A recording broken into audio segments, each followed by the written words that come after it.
so that I know that the solution is thin enough for it to spray through this gun. So every airbrush has its own capacity of how thick the solution should be.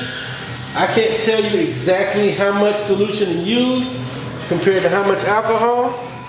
I can only guesstimate based off your machine, okay? And based off of mine, I use 50-50 and add more alcohol as needed. That's what I do, okay? So now, grab my straight razor, unload the clip.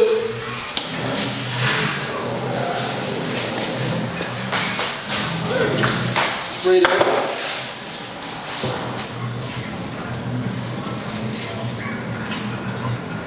Reload. New razor. And then we'll get started.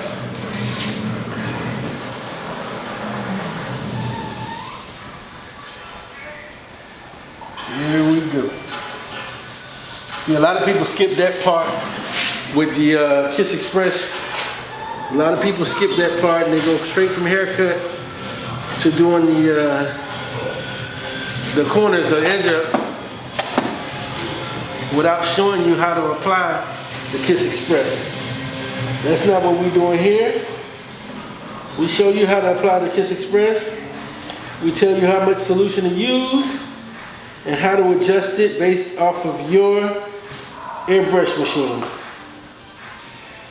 I prefer a cordless airbrush machine, but then I also have a master airbrush machine as a backup. Because if there's any issues with my airbrush machine, I can run down Harbor Freight and get a new airbrush gun or one of those hoses or a compressor or something like that, so it's not a big deal. So this right here is the final product as far as the haircut is concerned. I'm gonna take a final picture so you guys can see the beard and the haircut. But this right here is my drop fade. Daddy. Don't forget to comment, like, subscribe, share, and don't forget me on Instagram, Facebook. Shout out my boy Vince and my little man. Peace.